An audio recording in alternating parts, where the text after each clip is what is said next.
যুবক যদি কোরআন শুনতে না চাও, কোরআনের কোনো আপত্তি নাই। আমার চর্বি হায়দার বাবা কোরআন শুনতে যদি মনে না চায়, কোরআনের কোনো কষ্ট নাই। কোরআন দুনিয়ায় থাকবে না, কোরআন জগৎ থেকে উড়ে যাবে। তোমার সাদা কাগজটা সাদা পড়ে থাকবে, মাঝখান দিয়া কালির লেখা কোরআনটা উড়ে যাবে। শুধু তাই নয়, শুধু তাই নয়, যে হৃদয় দিয়া কোরআন হাফেজ সাহেবরা অঙ্কন করে রেখেছে, রেকর্ড করে রেখেছে, কোরআন যদি উড়ে যায়, ওই হৃদয় থেকেও কোরআন চলে যাবে, আর কোনোদিন কোরআন খুঁজে পাওয়া যাবে না।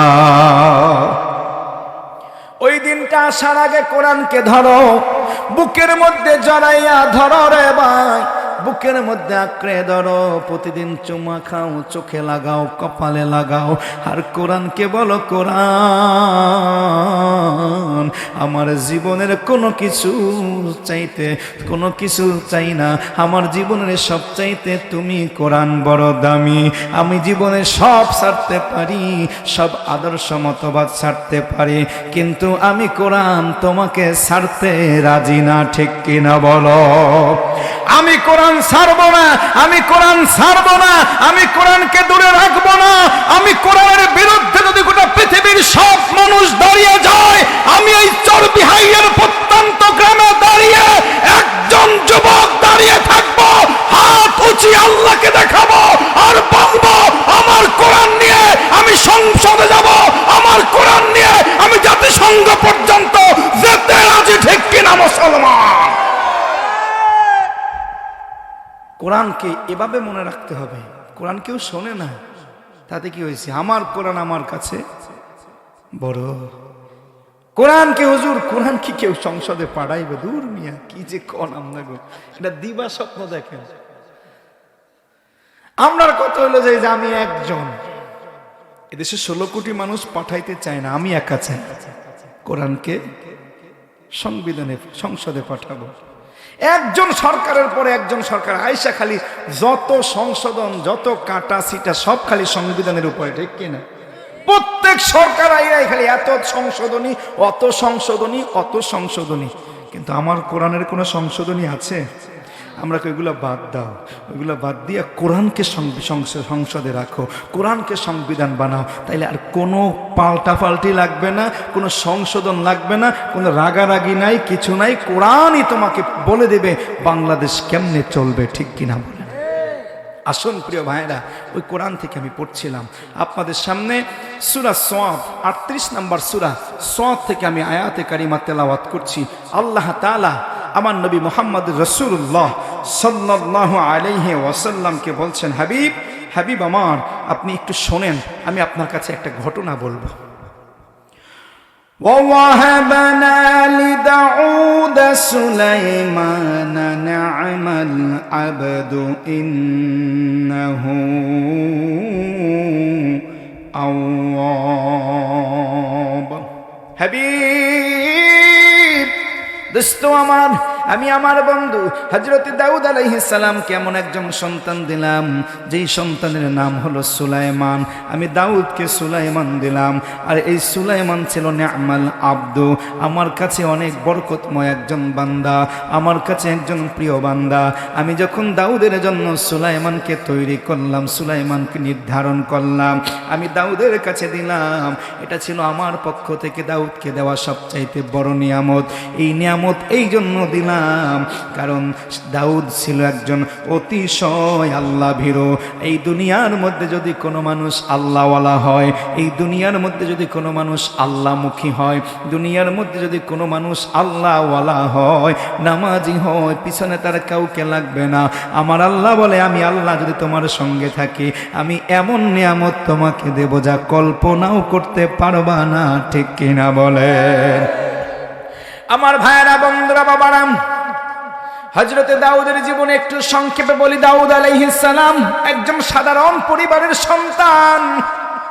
তার বাবা বাদশা ছিলেন না, তার বাবা কোনো নবী ছিলেন না, তিনি ছিলেন একজন মাত্র সিপাহী, একজন সৈনিক। এবং হযরতে দাউদ আলাইহিস সালাম ছিল দেখতেও বেটে, খাটো প্রকৃতির মানুষ, ছোট প্রকৃতির মানুষ, চেহারা সৌন্দর্য ছিল না, দেখতে তিনি কালো ছিলেন, কুৎসিত ছিলেন, চেহারার মধ্যেও সৌন্দর্য ছিল না। আল্লাহ তার গোটা দেহের মধ্যে একটা জায়গায় সৌন্দর্য দিয়েছিলেন, যে সৌন্দর্যটা আল্লাহ দিয়েছিলেন তার জবানের মধ্যে। দেখতে লম্বাও ছিল না, সুশ্রীও ছিল না, আর সৌন্দর্যও ছিল না, কিন্তু ওনার কণ্ঠের মধ্যে কি ছিল? জাদু ছিল। আল্লাহ তাআলা ওনাকে জাবুর কিতাব দিয়েছিলেন। উনি যখন নদীর পাশে গিয়ে পড়তেন, তখন নদীর মাছগুলো পর্যন্ত উইঠা সবাই ভাইসা যাইত, বনের পশু পাখিগুলো সব বনের সামনে চলে আসতো, ওনার কণ্ঠের জাদু মিশ্রিত জাবুর কিতাব শুনতো। মারহাবা বলেন। কণ্ঠস্বর এটা একটা নিয়ামত, ঠিক কিনা বলেন? কণ্ঠস্বর এটা একটা নিয়ামত। আমি এখানে বসে দরুদ শরীফ পড়ব, আমি এখানে বসে মিলাদ শরীফ পড়ব, আমি আমার নবীকে এখানে বসে ডাকবো, মদিনায় বসে আমার রবির রওজায় শুইয়া শুইয়া আমার ডাকের জবাব দিতে পারে কি পারে না? এ আওয়াজ মানি না, প্রেমের আওয়াজ দিয়া বলো চর্বি হাইরে আশিকের রাসূল যুবকেরা, আমার নবীর রওজায় শুইয়া আমার দরুদ ও সালাম মিলাদ ও কিয়াম শুনতে পায় কি পায় না? একটা ডাক দাও ইয়া রাসূলুল্লাহ, আরো প্রেম দিয়ে বলো ইয়া হাবিবাল্লাহ। বন্ধুরে, ওই নবীর প্রেম নিয়ে বসো। যদি আজকে আমরা নবী সুলাইমানরে নিয়ে কথা বলবো, আমার আল্লাহ দাউদের পছন্দ করলেন, দাউদের জ্ঞান আছে, দাউদের আলেম আছে। আমার আল্লাহ কয় আমি এই জগতের মধ্যে যাকে পছন্দ করি তাকে এলেম দান করি। ইয়ারফাউল্লাহু দারাজাত, আল্লাহ যার দারাজাত মর্যাদা বৃদ্ধি করেন তাকে এলেম দেন। দাউদের দেখতে ভালো দেখায় না, কিন্তু আল্লাহ তাকে এলেম দিলেন। আল্লাহ যাকে এলেম দেন, আল্লাহ কয় আমি যারে এলেম দেই তারে সমাজের মধ্যে সবচাইতে দামি বানাই। দাউদের দেখতে ভালো দেখায় না, কিন্তু আমি যখন দাউদের এলেম দিলাম, আমি আল্লাহ দাউদের বাদশা বানাইয়া দিলাম। আরো সামনে যাও। এবার আল্লাহ কয় আমি যখন দাউদের ভালোবাসলাম, আমি আল্লাহ ভালোবাসা যেই দাউদের দেখতে ভালো দেখায় না, লোকেরা দাউদের সঙ্গে বন্ধুত্ব করে না, প্রেম করে না, একসাথে চলে না, হুন্ডার পিছে ঘুরায় না, বিভিন্ন জায়গায় জায়গায় জাফলঙে নিয়ে যায় না, সবাই সেলফি তুললে দাউদের বলে তুই একটু সইরা দাঁড়া, তোর সঙ্গে সেলফি তুললে ওই সেলফির ভিউ হবে না, আছে কি নাই? কথার কথা বুঝালাম, বন্ধুরা দাউদের সঙ্গে সেলফি তোলে না রে যুবক, কিন্তু আমার আল্লাহ কয় আমি তো দাউদের পছন্দ করে, এজন্য আমি আল্লাহ দাউদের আলেম দিলাম, দাউদের বাদশাহী দিলাম। শুধু বাদশাহী দিলাম না, ওয়ালাকাদ আতাইনা দাউদা জাবুরা, আমি আল্লাহ দাউদের দিলাম জাবুর কিতাব। আমার দাউদ এখন শুধু বাদশা না, আমার দাউদ এখন হয়ে গেল আমার নবী।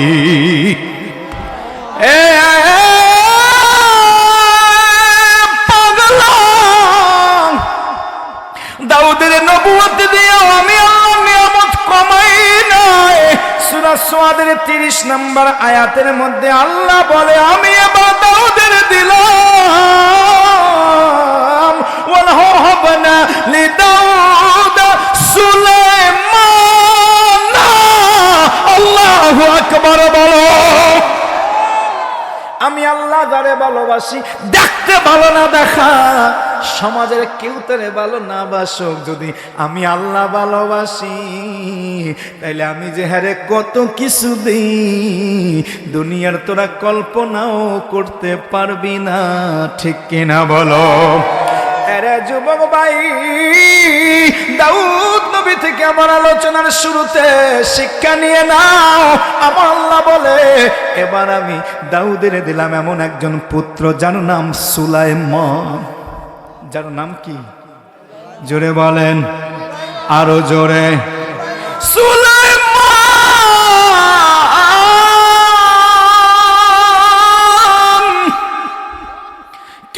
ছেলে কেমন নবী জানেননি?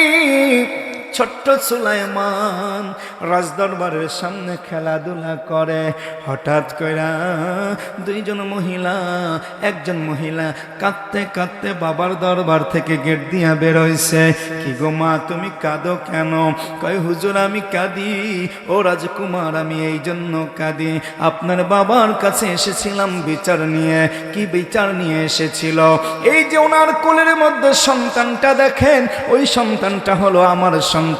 আমি আমার সন্তান নেওয়ার জন্য আসছিলাম। উনি বলে ওনার সন্তান, আমি বলি আমার সন্তান। আপনার বাবা ওনাকে দিয়ে দিয়েছেন, অথচ আমি আমার বুকের মানিকের পাইলাম না, এই জন্য আমি আমার সন্তান হারাইয়া কান্দি। এবার ছোট্ট শিশু কিশোর সুলাইমান বাবার দরবারের মধ্যে প্রবেশ করলেন, গিয়ে বলে বাবা আপনি যে বিচারটা করেছেন এই বিচারটা আমি একটু পুনর্বার করতে চাই।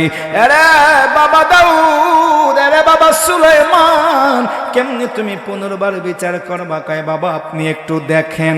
এবার উজির সভাসদ যারা আছে সবাই তাকিয়ে আছে, দেখো বাবার সামনে ছোট্ট বাচ্চা কি ছেলে কি বলে।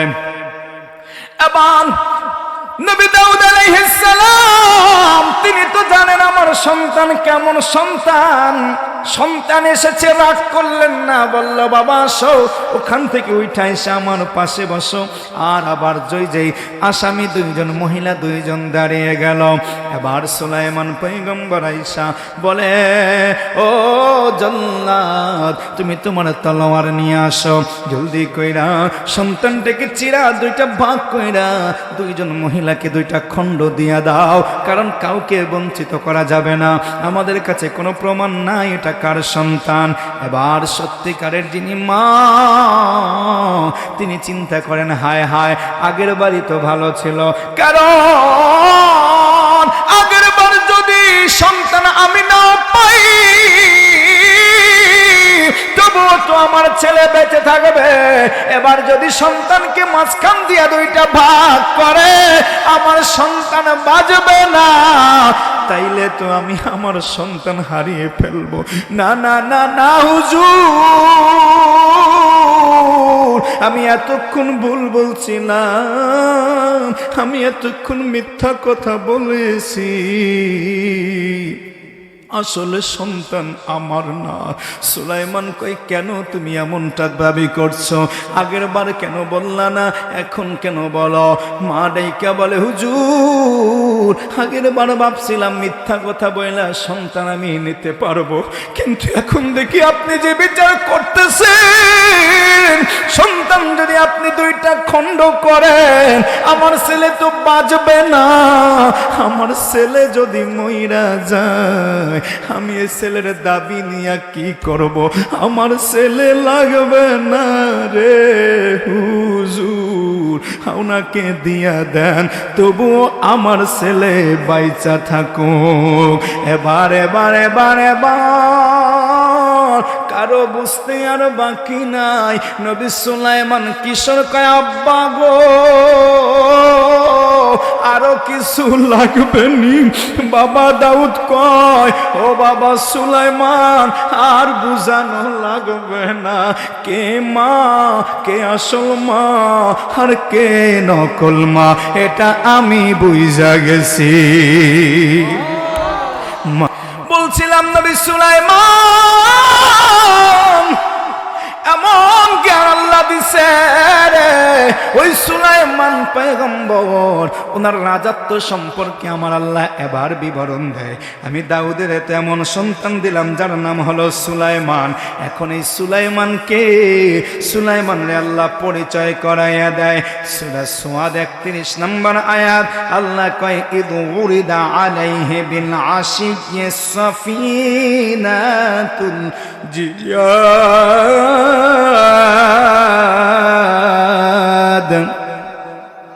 আমি আল্লাহ আমার সুলাইমানের সন্ধ্যাবেলা তার সামনে এমন কিছু ঘোড়া উপস্থাপন করলাম যেই ঘোড়াগুলো ছিল দুনিয়ার মধ্যে সবচাইতে উৎকৃষ্ট, যিনি ওগুলো দেখা আল্লাহর শুকর আদায় করে। বন্ধুরে বন্ধুরে বন্ধুরে, গোড়ার খবর আল্লাহ বলছে আমার সুলাইমানের সামনে আমি আল্লাহ তার বাদশাহীর একটা নিয়ামত, বাদশাহীর একটা তারা দৃষ্টান্ত। আগের যুগে যারা বাদশাহী করত তারা ঘোড়া কিনত, নতুন নতুন নতুন বাদশাহ আসতো, নতুন নতুন ঘোড়া কিনত। এখন যেমন প্রধানমন্ত্রী হইলে এরা বিমান কেনে, জানেননি? সরকার একজন পরিবর্তন হইলে আর এক সরকার আসলেই ওরা বিমান কেনে, জেট বিমান কেনে। আমাদের ডক্টর ইউনুস উনি আসছে মেহমান সরকার, উনিও আয়সা নিজের একটু দাপট দেখাইবার জন্য কয়টা জানি বিমান কিনছে, ঠিক কিনা? এগুলো একটা সিস্টেম, অর্থাৎ যুদ্ধের অস্ত্র। এক একজন আসলেই এগুলো হ্যাঁ কিনতেই হইব, অথচ যুদ্ধ কিন্তু লাগে না। এগুলো একটা সিস্টেম রাজা বাচ্চাদের। আগের যুগে তো জেট বিমান ছিল না, তিরিং বিরিং করা বিমান ছিল না। আগের যুগে ছিল কি? ঘোড়া। এই জন্য রাজা বাচ্চারা ঘোড়া কিন্তু, তলোয়ার কিন্তু, কার কত সুন্দর ঘোড়া আছে এগুলো তারা দেখতো। তো ওই সময় আল্লাহ কয় আমি আমার সুলাইমানকে এমন উৎকৃষ্ট কিছু ঘোড়া দিছি যে ঘোড়াগুলো দেখা সুলাইমান পাগল পারা হয়ে গেছে। সুলাইমান সন্ধ্যাবেলা দেখতে দেখতে সারা দিন পার কইরা সন্ধ্যা পর্যন্ত দেখতেছে। এরপরে ফাকালা ইন্নী আহবাবতু হুব্বিল খায়র আন যিকরি রব্বি। সুলাইমান এই দেখতে দেখতে ওর আসরের নামাজটা কাজা হয়ে গেছে। সুলাইমান কয় হায় হায় আমি কাজটা করলাম কি, আমার যে আসরের নামাজটা ছুইটা গেছে। হায় হায় যেই ঘোড়ার প্রেমে, যেই ঘোড়া দেখে আমি পাগল পারা হইয়া আমার আসরের নামাজ ছুইটা গেছে, এই ঘোড়া কোনোদিন আমার জন্য কল্যাণ বয়ে আনবে না, এই ঘোড়া কোনোদিন আমার জন্য ভালো কিছু করবে না। এজন্য সুলাইমান পরবর্তীতে সুলাইমান কইতাছে, সুলাইমান কয় যে ঘোড়া দেখা আমি পাগল পারা হইয়া আসরের নামাজ ছুইটা দিছি, রুদ্দাহা আলাইয়া, ওগুলো আমার কাছে নিয়ে আসো।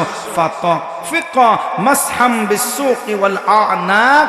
এবার তিনি এই ঘোড়ার মধ্যে পায়ের গোছা ও হাত বুলিয়ে লাগলেন এবং পরবর্তীতে তিনি এগুলোকে কেটে ফেললেন। আসেন এবার তাফসীর কি বলে। এই সুন্দর কথাগুলো দিয়ে আল্লাহ তাআলা মূলত হযরত সুলাইমান আলাইহিস সালামের বাদশাহীর বিশালত্ব বুঝিয়েছেন এবং তিনি যে আল্লাহর কতটা অভিমুখী, আল্লাহর প্রতি তার কতটা ঈমান সেটাও বুঝিয়েছেন। আমরা একটু এখন বুঝতে চাই তাফসীর দিয়া। কোরআন শরীফের আয়াত সরাসরি পড়া অতটা গভীরের মধ্যে আমরা ঢুকতে পারবো না। আমরা তর্জমাগুলো শুনলাম, এখন আসেন ভিতরে আমরা ঢুকি। আসলে কাহিনীটা কি হয়েছে? কাহিনীটা হয়েছে আল্লাহ তাআলা সুলাইমান নবী আলাইহিস সালামকে তাফসীরে বাগাবীর মধ্যে এসেছে, তাবারির মধ্যে এসেছে, এবং আমি যে তাফসীরটা এখন ফলো করতে চাচ্ছি সেই তাফসীরটা হচ্ছে সবচাইতে জনপ্রিয় তাফসীর, আপনারা সব জায়গায় শুনেন। ইমাম ইমাদউদ্দিন হাফেজ ইমাদউদ্দিন ইবনে কাসির রাহমাতুল্লাহ আলাইহির লেখা ইবনে কাসির থেকে আমি বলতে চাচ্ছি আপনাদের সামনে। ইবনে কাসির বলেন আল্লাহ তাআলা সুলাইমান নবী আলাইহিস সালামকে বাবার রাজত্ব যখন দিলেন, এই রাজত্বের সঙ্গে এক্সট্রা আল্লাহ তাআলা আরো এমন কিছু জ্ঞান দিলেন যে জ্ঞানের মাধ্যমে গোটা পৃথিবীর সব শক্তিগুলো তার বশ্যতা স্বীকার করে নিল। সুবহানাল্লাহ। বাতাস তার কথা শোনে, জিন পরি দেও দৈত্য দানব তার কথা শোনে। এমনকি সূরা নামলের মধ্যে আছে যে সুলাইমান নবী রাজ সিংহাসন নিয়ে সেনাবাহিনী নিয়ে যাচ্ছেন একটা পিপিলিকার উপত্যকা থেকে, ওখান থেকে একটা পিপিলিকা দাঁড়িয়ে ওর অনুসারীদেরকে বলছেন, ও পিঁপড়া সম্প্রদায়, তোমরা সবাই গর্তের মধ্যে প্রবেশ করো, নবী সুলাইমানের সৈন্যবাহিনী আসছে, নাইলে তোমরা তার পায়ের নিচে পড়ে পিষ্ট হয়ে যাবা। সুলাইমান নবী মুচকি মুচকি হাসলেন। সুবহানাল্লাহ। কৃতজ্ঞতা প্রকাশ করেন, আল্লাহ আপনি আমাকে কত সুন্দর আলেম দিয়েছেন, আমি পিঁপড়ার কথাটা পর্যন্ত শুনতে পারি। মারহাবা বলেন। হযরত সুলাইমান পয়গম্বর আলাইহিস সালাম এত বিশাল রাজত্ব নিয়ে তার কোনো গর্ব নাই, তার কোনো অহংকার নাই, তার কোনো দুনিয়ার মধ্যে লৌকিকতা নাই। কারণ নবী সুলাইমান আলাইহিস সালাম তিনি জানেন এগুলো যিনি দিচ্ছেন তিনি কে, যিনি আল্লাহ দিছেন, আবার তিনি নিয়াও নিতে পারেন কি পারেন না। ওয়া তুইজ্জু মান তাশাউ ওয়া তুদিল্লু মান তাশাউ বিয়াদিকাল খায়র।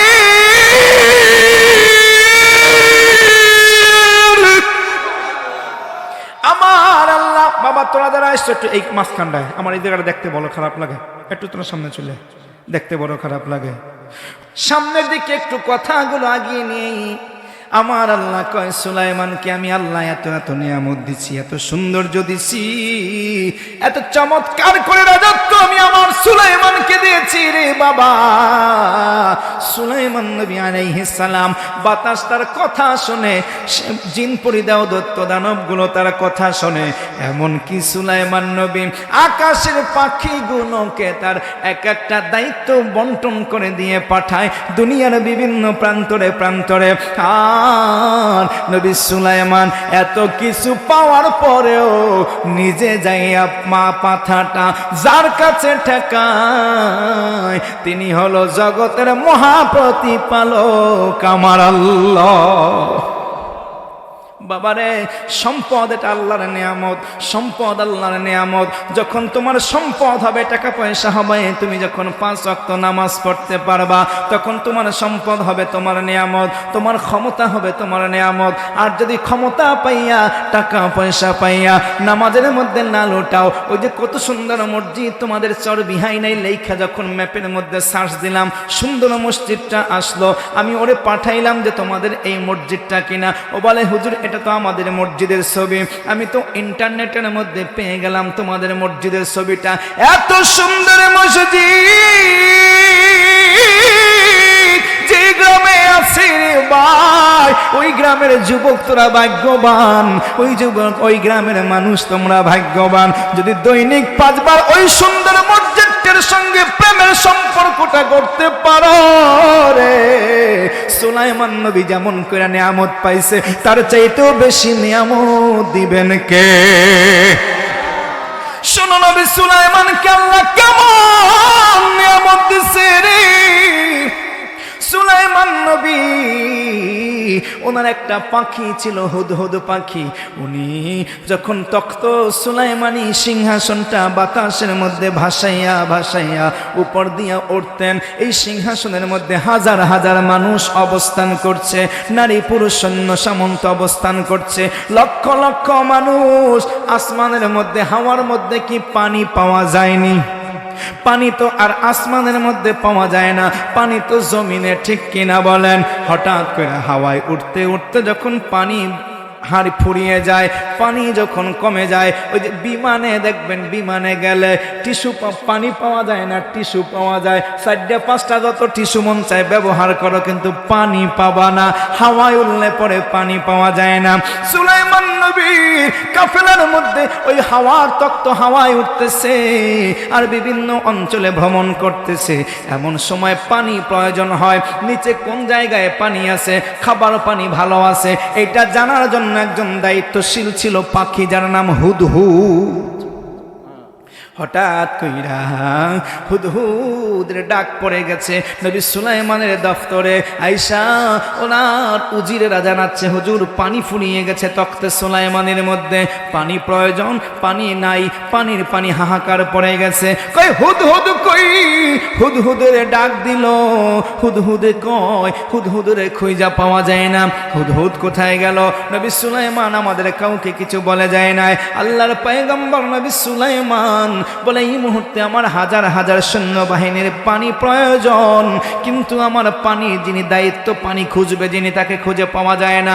আসুক হুদহুদ, আমি এবার তাকে জবাই দিয়ে দিব। রাজারা যদি খেপে যায় বাবা, খুব খারাপ। কিন্তু এই জন্য রাজদরবার ভয় করে চলে। অলি আল্লাহরা রাজদরবারে বেশি সম্পর্ক করে না, কারণ রাজদরবারে যেমন করে পাম দিয়া ফুলাইয়া ফুলাইয়া আসমানে উঠায়, আবার একটু হলে পুটুস গর্দানটা উড়ে যায়। তাহলে এই ফুলানের কোনো দরকার আছে? ফুললাম, কতক্ষণ পরে পুটুস হয়ে গেল। এর চাইতে আমি যেমন আছি হেমন থাকা ভালো। রাজদরবারে গেলে আপনি সম্মান, ইজ্জত, টাকা পয়সা সবকিছু পাবেন, খাওয়ান দাওয়ান, খাইতে খাইতে খাইতে খাইতে খাইতে খাইতে পেটটা ফুললে দেব। কিন্তু কয়দিন পরে আবার উল্টাও আছে। এই যেমন গত 17 বছর পেট ফুলাইয়া আমাদের ওই যে বেগম পাড়ায় 3000 4000 কোটি টাকা চুরি কইরা নিয়া, এখন হেরা কয় 5 মিনিট কথা কইতাম চাই, কয় 5 মিনিট কথাও কম যাবে না, একদম কিন্তু ফুটুস হয়ে যাবে। বুঝতে পারছেন? রাজদরবার অতটা ভালো না। আবার কিছুক্ষণ পরে হুদহুদ চলে আসছে। নবী সুলাইমান ক্ষিপ্ত হয়ে গেলেন, বেটা তোর কত বড় সাহস, কেন তোমাকে সময় মতো খুঁজে পাওয়া গেল না? হুদহুদ দেখে বলে, হুজুর আমার গোস্তাকি ক্ষমা করবেন, আমার বেয়াদবি ক্ষমা করবেন, রাগ করবেন না গো নবী, আমি আপনার দায়িত্ব পালনের মধ্যেই ছিলাম গো নবী, আমি একটা দায়িত্ব পালনে গেছিলাম।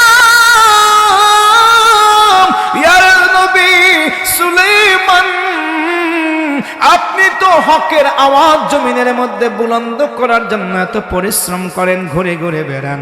আমি এমন একটা রাজ্যের খোঁজ পাইছি, ওই রাজ্যের নাম হলো সাবা। ওদের একজন প্রবীণ মুরব্বীর নাম অনুসারে রাজ্যের নাম হচ্ছে সাবা। ওই সাবা নগরীতে একজন মহিলা শাসন করে, যার নাম বিলকিস। আর ওই এলাকার মানুষেরা মূর্তির, সূর্যের পূজা করে, আল্লাহকে মানে না। ও নবী, আপনি তো মূর্তি পূজা, সূর্য পূজা, চন্দ্র পূজা, আগুন পূজা, এগুলোর বিরুদ্ধে আপনি তো এক আল্লাহর ইবাদত প্রতিষ্ঠা করতে চান। হুজুর, আমি এই অঞ্চলটার খবর পাই আসছি, এটা দেখার জন্য ওই এলাকায় যাইয়া রাজদরবার পর্যন্ত সব তথ্যাদি নিয়ে আমি আপনার কাছে আসছি। এবার নবী সুলাইমানকে, জাগ্গা, এটা ভালো কাজ করছো, যদিও পানির জন্য আমাদের একটু কষ্ট পাইতে হয়েছে, কিন্তু যে কাজটা করছো এটা খারাপ কাজ করো না, এটা ভালো কাজ করছো, অতএব তোরে মাফ।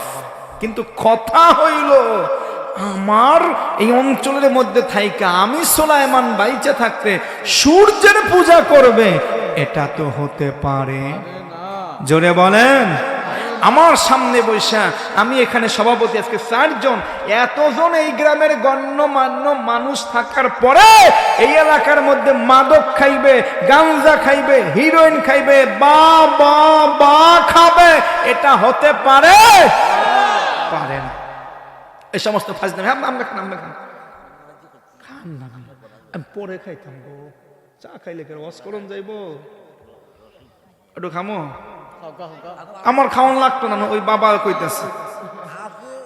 তোমরা খাইবা? ঢেলে দে, তাইরি ঢাইলা দিয়ে ভাইরাল, আর আমরা উপুত করে ডাললো, এরকম ডাললো, আমরা ভাইরাল হই না।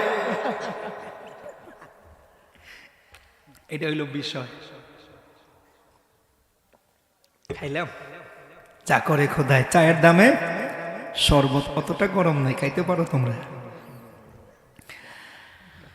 একটু দুরূদ শরীফ, আল্লাহুম্মা সাল্লি আলা সাইয়্যিদিনা মুহাম্মাদ নাবিয়ানা মাওলানা মুহাম্মাদ, আল্লাহুম্মা সাল্লি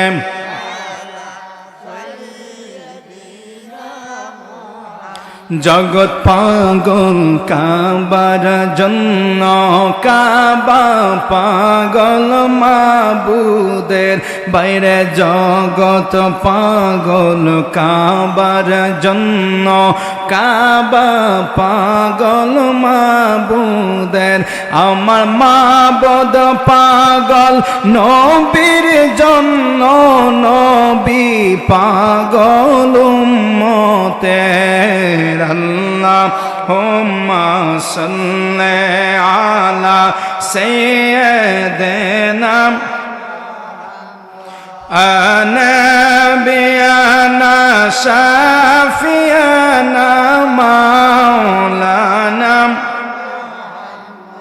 আল্লাহুম্মা সাল্লি আলা সাইয়্যিদিনা নাবিয়ানা শাফিয়ানা মাওলানা। একটু জোরে বল আল্লাহু আকবার। একবার বলো ইয়া রাসূলুল্লাহ। আমরা বলছি, হুদহুদ পাখি নবী সুলাইমানের কাছে খবর দেয়, নবী গো, ও নবী, একটা কাফের অঞ্চলের সন্ধান পেয়েছি। আমার নবী কয়, নবী সুলাইমান কয়, না, আমার অঞ্চলের মধ্যে এমনটা তো থাকতে পারে না, কারণ যেখানে তাওহীদ থাকবে না ওখানে আমি নবী সুলাইমানের তলোয়ার গিয়ে দাঁড়াবে, ঠিক কিনা বলো? নবী সুলাইমান বলে, হুদহুদ রে, খবর দিছো যখন, যা রে হুদহুদ, আমার পক্ষ থেকে চিঠি নিয়ে যা, ওই রাজ্যের মধ্যে রানীর কাছে আমার চিঠি পৌঁছাইয়া দে। নবী সুলাইমান এবার লেখলেন, ইন্নাহু মিন সুলাইমানা ওয়া ইন্নাহু বিসমিল্লাহির রহমানির রহিম, আল্লাহ তাআলা ওয়া আতুনি মুসলিমিন। ছোট্ট করে চিঠি লিখে দিলেন, এটা আমি সুলাইমান নবী, আল্লাহর নবী সুলাইমানের পক্ষ থেকে, বিসমিল্লাহির রহমানির রহিম। যদি বাঁচতে চাও, হেদায়েতের পথে আসো, আল্লাহর পথে আসো, দিনের পথে আসো। যদি দিনের পথে আসো শান্তি পাবে, দিনের পথে না আসলে কোনো শান্তি নাই। ঠিক কিনা বলেন?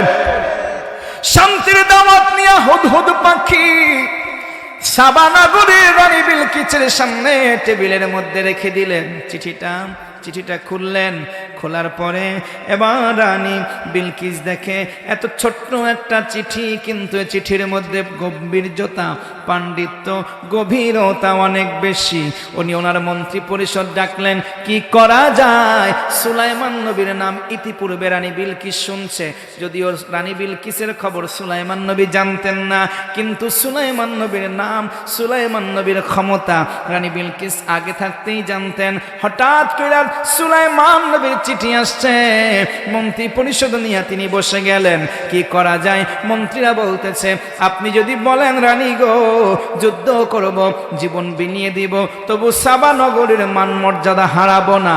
বুদ্ধিমান রানী বিলকিস বলেন, না, সুলাইমান নবীর যে দাপটের খবর আমরা জানি, যে প্রভাব প্রতিপত্তি ক্ষমতার খবর আমরা জানি, তার সঙ্গে যুদ্ধ কইরা পারা যাবে না। তিনি যেমনে কেমন মানুষ, আমরা তার আনুগত্য স্বীকার করব। তিনি যদি আমাদের থেকে কর চায়, আমরা কর দিব। তিনি যদি আমাদের থেকে কোন উপহার চাই, আমরা এগুলো দিব। কি করা যায় আপনি বলেন? রানী বিলকিস বলে, আমাদের থেকে একজন দূত পাঠাবো, আমরা চিঠি লিখবো, তার আনুগত্য স্বীকার করব, এবং উপহার কোন স্বর্ণ মুদ্রা, রৌপ্য, হীরা, মাণিক্য দিয়া আমরা তার কাছে পাঠাইব। আচ্ছা ঠিক আছে, অনেক বেশি উপহার, অনেক কোটি কোটি টাকার উপহার দিয়া নবী সুলাইমানের কাছে দূত পৌঁছে গেল। এবার দূত আইসা নবী রানী বিলকিসে সালাম দিল, চিঠি দিল, আনুগত্য প্রকাশ করলো, আর এই টাকাগুলো দিল। বলেন তো, আল্লাহর নবী সুলাইমান আলাইহিস সালাম তিনি কি কর পাওয়ার জন্য, অর্থ সম্পদ পাওয়ার জন্য কি তিনি ওদেরকে দাওয়াত দিছে, না আল্লাহর পথে আসার জন্য দাওয়াত দিছে? নবী সুলাইমান বলে, কি রে সাবার দূত, তোমরা কি মনে করেছ আমি নবী সুলাইমান টাকা পয়সার জন্য তোমাদের সঙ্গে এমন কথা বলেছি? না না, তোমরা আমাকে টাকা দিয়া কিনতে পারবা না, তোমরা আমাকে রত্ন দিয়া কিনতে পারবা না, সম্পদ দিয়া কিনতে পারবা না, কারণ আমি সম্পদের মোহে না, আমি যার কথায় চলি তিনি কে। যাও, এগুলো ফেরত নিয়ে যাও, আর গিয়া বলো তোমাদের মুক্তি একমাত্র কালেমা পড়ার মধ্যে, অন্যথায় আমি তোমাদেরকে ছাড়ব। সূর্যের পূজা করতে পারবে না, মূর্তি পূজা করতে পারবে না, দেবদেবীর পূজা করতে পারবে না, এক আল্লাহ মানবে, তোমাদের সব কিছু আগের মতো চলবে।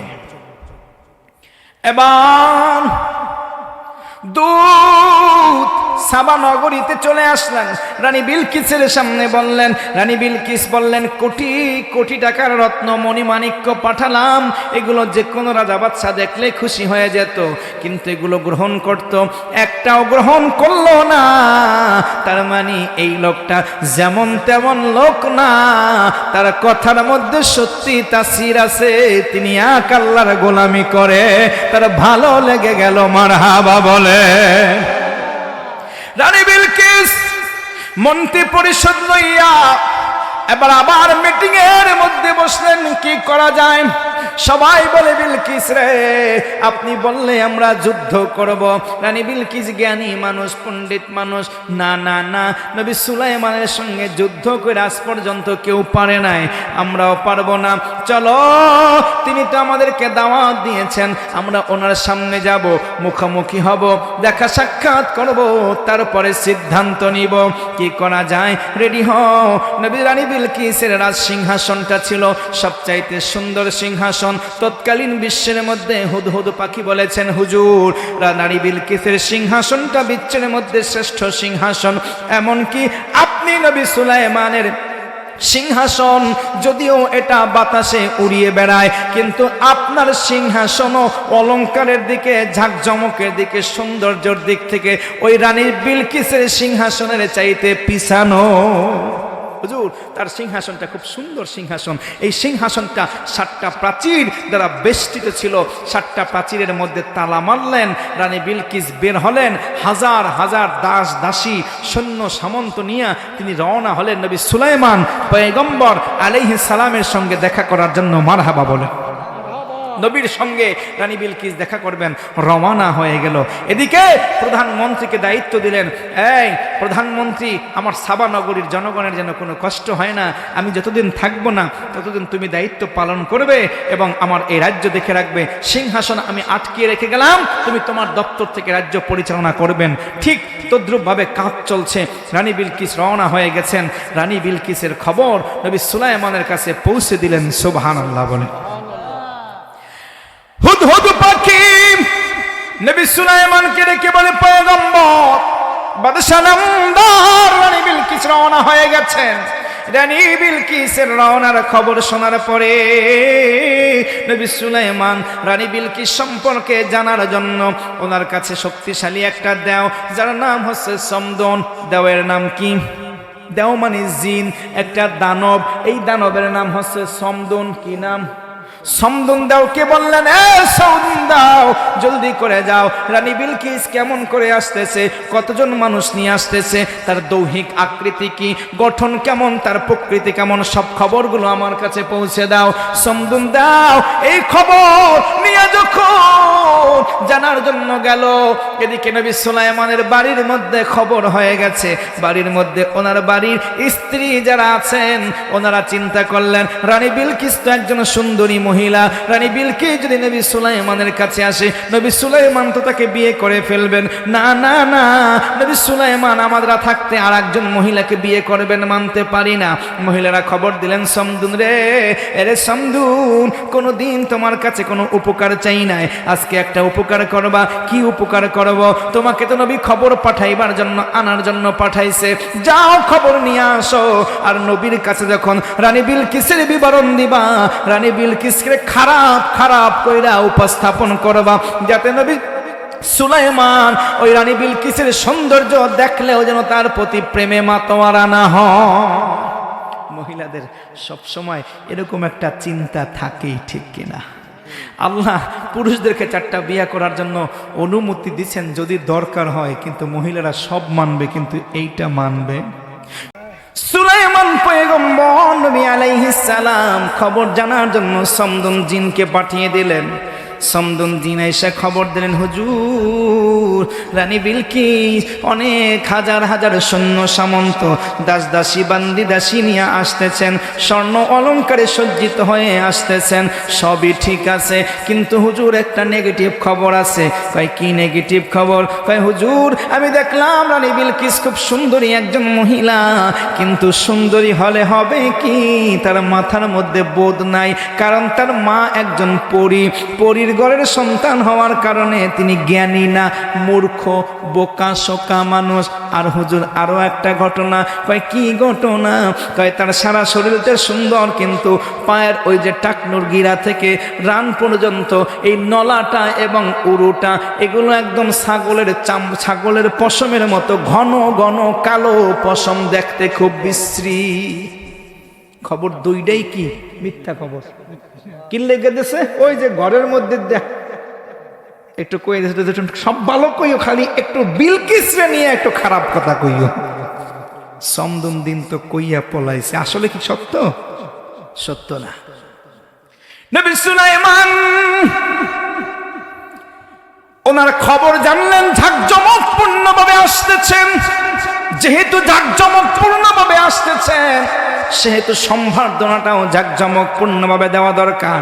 সিংহাসনের মধ্যে বৈশা পয়গম্বর সুলাইমান বললেন, আমি চাই, আমার হুদহুদ আমারে বলছিল রানী বিলকিসের সিংহাসনের মতো পৃথিবীতে দ্বিতীয় কোনো সিংহাসন নাই। কে আছো? রানী বিলকিসের জন্য যদি আমি সিংহাসন বানাই তাইলে তো তার ডার মতো সুন্দর হবে না। আমি চাই তার নিজের সিংহাসনটা আয়না, সেটাই তাকে বসাইবার জন্য। ও আমার বাইরা, ও আমার সমসদ উজির আজম যারা আছো, কে আছো আমারে রানী বিলকিসের সিংহাসনটা আয়না দিতে পারবা? একটা দাপ, একটা জিন যার নাম হচ্ছে এফরাত বিন বরখিয়া দাঁড়িয়ে বলে, হুজুর আমি পারবো। নবী বলে, এফরাত কেমনে আনবা? ভাই হুজুর দরবার শেষ হওয়ার আগে আমি আয়না দিব। নবী বলে, না না, এত সময় অপেক্ষা করা যাবে না। এবার একজন আল্লাহর ওলি আসেফ বিন বরখিয়া, নামগুলো মনে রাখবা, আসেফ বিন বরখিয়া দেখে বলে, হুজুর গো যদি অনুমতি দেন বৈঠক শেষ হওয়ার দরকার নাই, আপনি চোখের পলক দিবেন, এক মুহূর্তের মধ্যে আমি আয়না দেব। আসেফ বিন বরখিয়া যদি পারো আয়না দাও। আল্লাহর বান্দা, আল্লাহর ওলি আসেফ বিন বরখিয়া ইসমে আজম জানতেন। ইসমে আজম পইরা আল্লাহরে কয়, আল্লাহ রানী বিলকিসের সিংহাসন নবী সুলাইমানের দরবারে আয়না দাও। আমার আল্লাহ কুদরতে ভাবে নবী সুলাইমানের সামনে সিংহাসন আয়না দাও। আরে যুবক ভাই, ওলি আল্লাহর পাওয়ার আছে, ওলি আল্লাহর শক্তি আছে। ওলি আল্লাহরা এই দুনিয়ার মধ্যে নফল ইবাদত কইরা কইরা, জিকির কইরা কইরা, দুরূদ শরীফ পড়া পড়া, নামাজ রোজার মধ্যে লিপ্ত থাইকা থাইকা, হারাম থেকে বাইচা থাইকা থাইকা আমার আল্লাহরে খুশি করাইয়া নেয়। এরপরে নবী আমার বলে, আমার ওলি কোনো কথা বলে না, ও কথাগুলো কাজগুলো যা কিছু করে সব আমার আল্লাহ করে। ওলিদের পাওয়ার আছে কিনা? আমরা ওলি মানি কিনা? জোরে বলো মানি কিনা? আমরা ওলি মানি, আমরা ওলি মানি। যারা ওলি মানে না, যারা বুজুর্গ মানে না, মনে রাখবা, মনে রাখবা, ওরাও একজন না একজনের মানে, যারে মানে ওইটা হলো শয়তান। ওলি আল্লাহদেরকে কখনো অবজ্ঞা করবা না। ইসমে আজম বলবো, হুজুর ওলি হইতে কি হুজুর অমুক পিসাবের বংশধর হওয়া লাগে? না না না না না, ওলি তুমিও হইতে পারো, ওলি আমিও হইতে পারি, বাবাজি হইতে পারে। হইতে পারে কি পারে না? ইসমে আজম আমরা সত্যিকারের জানি না ইসমে আজম কোনটা, কিন্তু বলা হয় থেকে হুয়াল হাইয়ুল কাইয়ুম, এটা ইসমে আজম। তুমি তেলাওয়াত করো, আমল করো, দেখো এ ফজিলত তুমিও পেতে পারো। ওলি হওয়াটা কি গোপন? না না, ওলি হওয়া প্রকাশ্য। নবীজি বলছেন নফল ইবাদতের মাধ্যমে ওলি হওয়া যায়। নফল মানে কি? বেশি বেশি অতিরিক্ত, ফরজের পরে অতিরিক্ত আমল করো, হারাম থেকে পরহেজ করো, হালাল খাও, তুমি ওলি হয়ে যাবা। এই ছোট্ট কাজটা তুমি করতে পারো না, আর ওই মানুষটা করে, এই জন্য উনি আল্লাহর ওলি হয়েছে। আর আমি পারি না দেখে আমি হইতে পারি না, হইতেও তো পারি আমি ওলি, ঠিক কিনা বলেন? এই জন্য আমরা ওলি হওয়ার চেষ্টা করব, আল্লাহর ওলিদের সঙ্গে সম্পর্ক রাখবো ইনশাআল্লাহ। এই অঞ্চলের মধ্যে শাহজালাল ইয়ামানি, শাহপরান ইয়ামানি আমাদের জন্য আল্লাহর বড় নিয়ামত, কারণ তারা হচ্ছেন আল্লাহর ওলি, ঠিক কিনা? বর্তমান সময়ে ফুলতলির জকিগঞ্জে শুয়ে আছেন, ফুলতলিতে আল্লামা সাহেব কেবলা ফুলতলি রহমাতুল্লাহ আলাই, উনি একজন ওলি ছিলেন। বর্তমানে ওনার সাহেবজাদারা, এখন তো আপনাদের মাহফিলে ওনার নাতি আসছেন মারজান আহমেদ চৌধুরী, এরপর ওনার বংশধররা। যদি ওনারা সত্যিকারের ওলি হন, তাহলে আমাদের ওনাদেরকে মানতে কোনো বাধা আছে? নাই। আসুন, নবী সুলাইমান চিন্তা করলেন, রানী বিলকিসের সিংহাসনটা তো আনলাম, একটু তার জ্ঞানের পরিচয় মাপা লাগে। জওহরীকে ডাকলেন, মণিমুক্তাগুলো একটু লাড়িয়ে চাড়িয়ে দাও, সরিয়ে দাও, জায়গাটা অন্য জায়গায় চেঞ্জ করে দাও, ওইটাই ঠিক থাকবে, কিন্তু ডিজাইনটা একটু পরিবর্তন করে দাও। ডিজাইনটা পরিবর্তন করে দেওয়া হলো। অপর দিকে তিনি যেই রাজপ্রাসাদের মধ্যে বিলকিসের থাকতে দিবেন, ওই প্রাসাদের সামনে একটা চৌবাচ্চা বানালেন, পানির কূপ বানালেন, উপরটা স্বচ্ছ গ্লাস দিয়া আটকাইয়া দিলেন, নিচে দিয়া ঝর্ণার মতো পানি প্রবাহিত হতে লাগলো, আর উপরে দিয়া গ্লাস, হাঁটলে মনে হয় যেন পানির মধ্য দিয়া হাঁটছে। এত সুন্দর পরিকল্পনা করছে, কারণ রানী বিলকিসের পরীক্ষা করবে নবী আসলেই যে উনি জিনের মাইয়া না মানুষের মাইয়া। আসছে, আসার পরে সিংহাসনের মধ্যে প্রবেশ করছে। নবী সুলাইমান আলাইহিস সালাম সামনে গিয়ে এগিয়ে আইনা উনি বসতে দিয়েছেন, বসেন, আপনার জন্য আমি এই আসনটা তৈরি করেছি। রানী বিলকিস আয়েশা দাঁড়িয়ে গেলেন। দাঁড়িয়ে, উনি বসতেছেন না, উনি গভীরভাবে তাকিয়ে আছেন ওই সিংহাসনের দিকে। কতক্ষণ তাকিয়ে থাকার বলে বলেন, বাদশা সুলাইমান, আমি যদি ভুল না করি একটা কথা আমি আপনাকে বলতে চাই, এই যে সিংহাসনটা এটা আমার সিংহাসন। সুবহানাল্লাহ বলেন।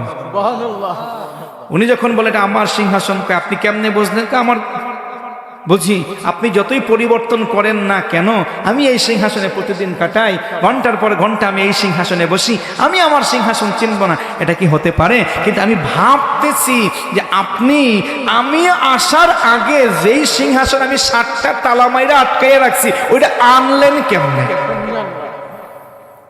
যখন তিনি এই কথা বললেন, নবী সুলাইমান স্বীকার করলেন যে এটাই তো আল্লাহর কুদরত, আমি তো এই আল্লাহর দিকেই তোমাকে দাওয়াত দিয়েছি। সুবহানাল্লাহ। রানী বিলকিসকে আল্লাহ এতটা ক্ষমতাবান, এতটা শক্তিশালী, ওনার দিলের মধ্যে আমার আল্লাহর প্রতি অনুরাগ, ভালোবাসা আরো বেড়ে গেল। মারহাবা। দীর্ঘ সময় কথাবার্তা বলার পরে নবী সুলাইমান ভাবলেন, না না না, সমদন বলেছিল তিনি একজন বোকা মানুষ, যদি বোকা হতো তাইলে সিংহাসন চিনতে পারতো না, গভীরভাবে ভাবতে পারতো না। তার মানে তিনি কোনো পরীর মেয়ে না, তিনি আসলে মানুষের সন্তান, তিনি আশরাফুল মাখলুকাত। আচ্ছা, এবার আরেকটা রয়েছে পায়ের মধ্যে অনেক পশম, অনেক রোম, অনেক পশম, এগুলো দেখার জন্য তিনি ওই চৌবাচ্চা করলেন। চৌবাচ্চা বানাইয়া তিনি একজন মেহমানকে পাঠিয়ে দিলেন, যান রানী বিলকিস আপনি গিয়া বিশ্রাম করেন, অনেক কষ্ট করে আসছেন। একজন মেহমান, একজন প্রহরী তিনি নিয়ে যাচ্ছেন। উনি কুর্নিশ করে বললেন, ম্যাডাম আমি আপনার সামনে সামনে হাঁটতে পারবো না, ওই যে প্রাসাদটা দেখেন, ওই প্রাসাদটা হলো আপনার থাকার জায়গা, আপনি সামনে যাবেন, আমি আপনার পিছে পিছে যাব। এবার রানী বিলকিস সামনে সামনে হাঁটতেছেন, হঠাৎ কইরা যাইয়া দেখে হায় হায় প্রাসাদের সামনে তো পানি, ঝর্ণাগুলো, স্রোতগুলো বয়ে যাচ্ছে। উনি চিন্তা করলেন এমনটা কেন, তাইলে পা জাগাতে হবে, নাইলে কাপড় চোপড় ভিজা যাইবে। পাওটা জাগাইলেন, পিছন থেকে নবী সুলাইমান যা দেখা তা দেখলেন, না না, নলার এই জায়গাটা পশম দিয়া ভর্তি না, তার মানে সমদুন আমাকে মিথ্যা কথা বলছে। খবর তো ছড়াইয়া গেছে, হায় হায় সমদুন কামড়া করছো কি, হুজুরের কাছে মিথ্যা কথা বলছো, তোর খবর আছে। সমদুন গেছে পলাইয়া, আর এই দেশে আসবে না। 7 সমুদ্র 13 নদী পাড়িয়ে কহর নামক একটা গভীর সমুদ্রের একদম গভীরে একটা গর্তের মধ্যে, কহর গর্তের মধ্যে, কহর দরিয়ার মধ্যে গিয়া সমদুন পালাইয়া রয়েছে। সমদুনের কোনো খবর নাই। এদিকে রানী বিলকিস নবী সুলাইমানের এই এত এত কিছু দেখা ওনার সঙ্গে বিবাহ বন্ধনে আবদ্ধ হইলেন, এবং রানী বিলকিসকে নবী সুলাইমান আলাইহিস সালাম ওনার অন্দরমহলে থাকা সমস্ত বিবিদের উপরে মর্যাদা দিলেন। দীর্ঘদিন এভাবে কাটলেন। বেশ কয়েকদিন পরে নবী সুলাইমানকে একদিন রানী বিলকিস বলে, স্বামী আমি আপনার সম্পর্কে তো কত কিছু জানি, আপনি হাওয়ার তখ্তে উড়ে উড়ে সমস্ত দেশ শাসন করেন, আমার মনে চায় যে আমিও আপনার এই হাওয়ার সিংহাসনে উইরা উইরা একটু দেশ ভ্রমণ করব, কোথায় কি আছে আমি একটু দেখব। স্ত্রীকে নিয়ে এভাবে ঘুরতে যাওয়া, এটাকে হানিমুন বলে। হানিমুন করা এটা কিন্তু ভাই নবীদের সুন্নাত। আমার নবী রাহমাতুল লিল আলামিন তিনিও তো আম্মাজান আয়েশাকে নিয়ে যাইতেন না, ওই যে এক পাহাড় থেকে আর এক পাহাড়ে দৌড় দিতেন, একবার নবী জিততো আর একবার আম্মাজান আয়েশা জিততো, এরকমটা করবেন। এই দুষ্টুমিগুলো করা এগুলো নবীর সুন্নাত। সুলাইমান নবী এখন হানিমুনে যাইবে। কোথায় যাইবে? হানিমুনে যাইবে। আমাদের ছেলেরা হানিমুন করতে যায় কক্সবাজার, আমাদের ছেলেরা আমাদের ঢাকা থেকে আসে আপনাদের জাফলংয়ে, আপনারা মনে হয় কক্সবাজার যান, কুয়াকাটা যান, আবার দেখো টাকা পয়সা বেশি আছে হারাতে লন্ডন, ঠিক কিনা? কয় বিশারার ওজনও বাড়লো আর ওই হানিমুনটাও হইল। হানিমুনে যাওয়ার জন্য নবী সুলাইমান হাওয়ার তখ্ত নিয়া রানী বিলকিস নিয়া চলে গেলেন সমুদ্রের উপকূলে। সমুদ্রের উপর দিয়া ভ্রমণ করতেছেন, হাওয়ার তখ্তকে বলছেন যত সৌন্দর্য মণ্ডিত দ্বীপ আছে সব দ্বীপের মধ্যে আমারে আর আমার বিবিরে ঘুরাইয়া ঘুরাইয়া দেখাইবা। ঘুরতে ঘুরতে রানী বিলকিস নিয়া হযরতে পয়গম্বর সুলাইমান আলাইহিস সালাম এমন একটা দ্বীপের কাছে গেলেন যেই দ্বীপের মধ্যে দেখা যায় শত শত ঘোড়া। ঘোড়াগুলো এত সুন্দর, ওই যে প্রথমেই বলছি রাজা বাদশাদের নজর থাকে ঘোড়ার দিকে।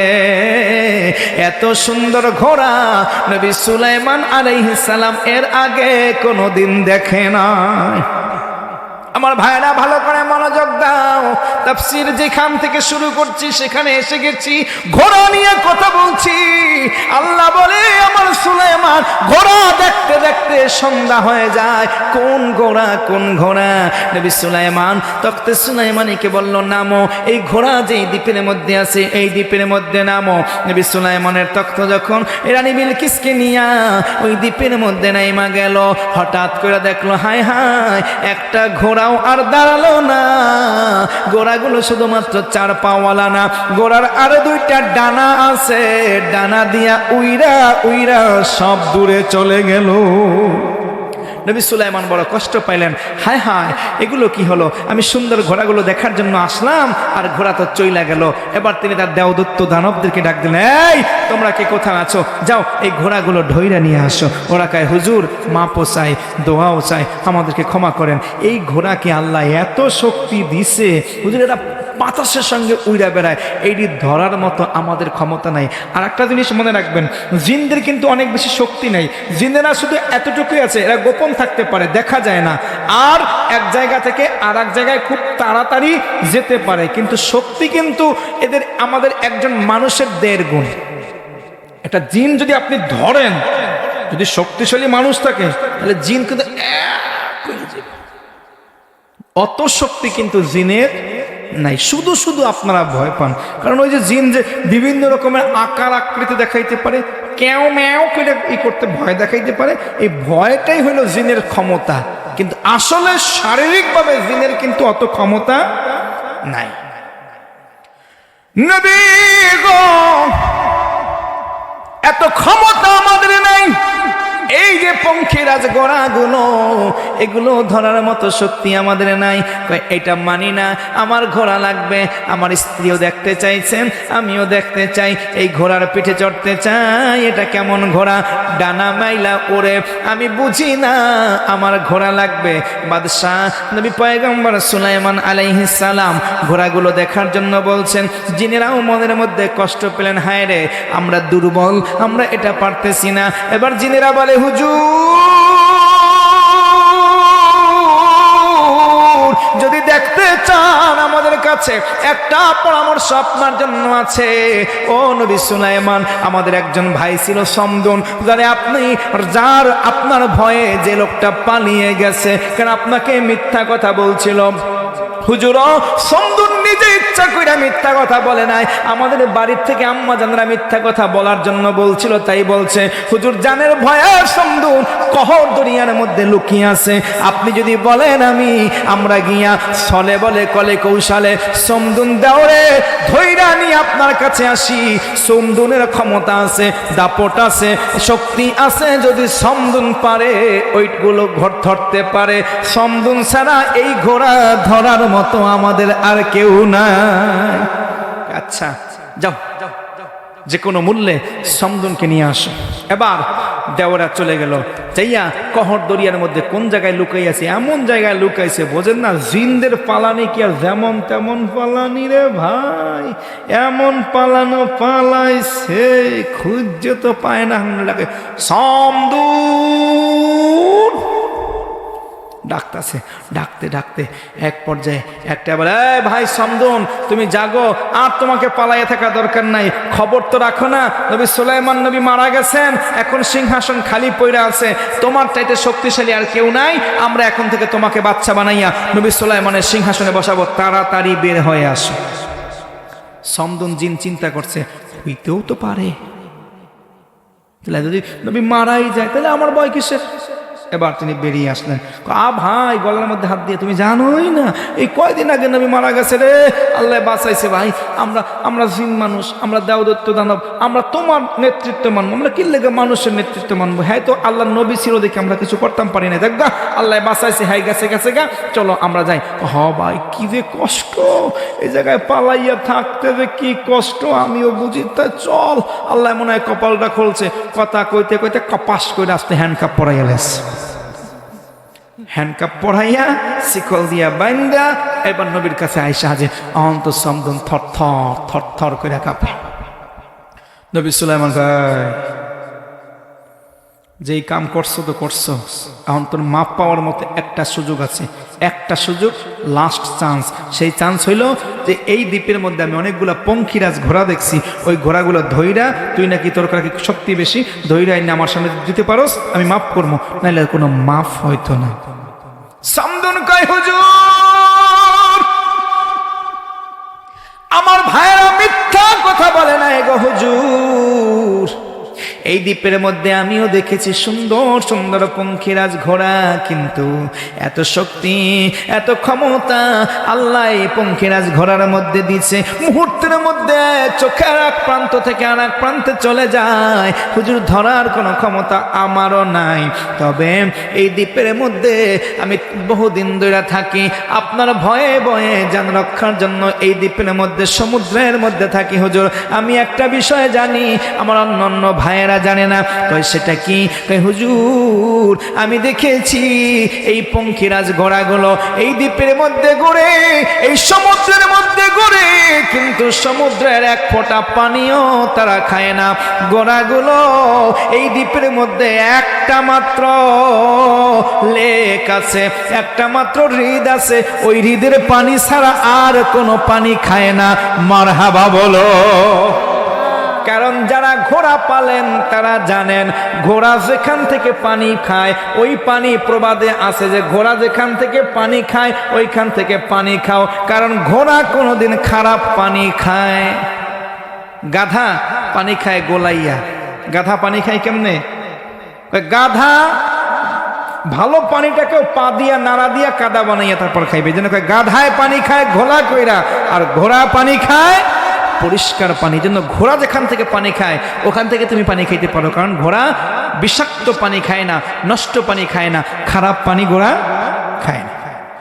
হুজুর আমি দেখছি যে এই দ্বীপের মধ্যে একটা মাত্র হ্রদ আছে, অনেক গভীরে, ওই হ্রদের পানিটা ঘোড়ায় খায়। এখন তাইলে কি করার? হুজুর আমার কাছে একটা বুদ্ধি এই মুহূর্তে আসছে, ওই হ্রদের পানি যদি আমার জিন বাইদেরকে নিয়ে আমরা সবাই শিচ্চা হ্রদটাকে শুকাইয়া ফেলাবো, এরপর ওইখানে আমরা শরাব ঢালবো, শরাব ঢাললে পরে ওই শরাব খাইয়া তো এরা খালি মাথা ঘুরাইবা, হায় হায়। তখন অগরে যদি আমরা ধরতাম পারি। জলদি করো, পানিগুলো সিঁচলো, শুকালো, এরপরে ওখানে শরাব ঢাললো, মদ ঢাললো, এরপরে ঘোড়া আইসা ওই পরিষ্কার পানি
জাহান্নামে জ্বলতে পারবা না, জাহান্নামের আগুন মাবুদ সইতে পারবো না।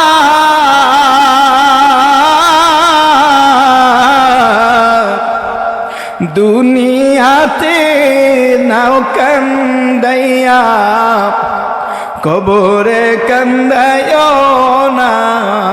পুরাতন একটা গজল আবুল কালাম আজাদ ভাই গাইছেন ক্যাসেট আমলে। আসো আমার সঙ্গে একটু বলো না, জাহান্নামের আগুন মাবুদ সইতে পারবো না।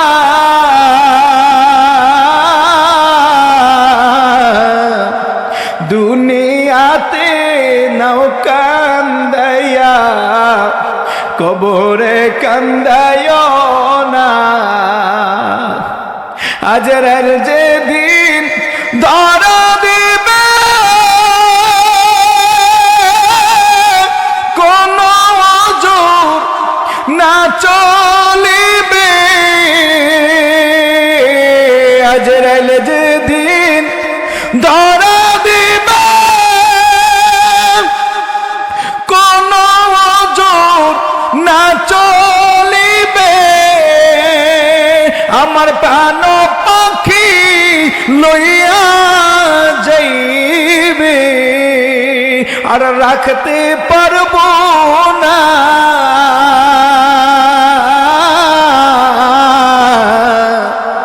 দুনিয়াতে নাও কান্দাইয়া, কবরে কান্দায়ও না। আমরা দুনিয়ায় কাঁদতে চাই, মালিকের সামনে কাঁদতে চাই, আমরা কোনোদিন কবরে কাঁদতে চাই না, ঠিক কিনা বলো? আল্লাহকে বলো, আল্লাহ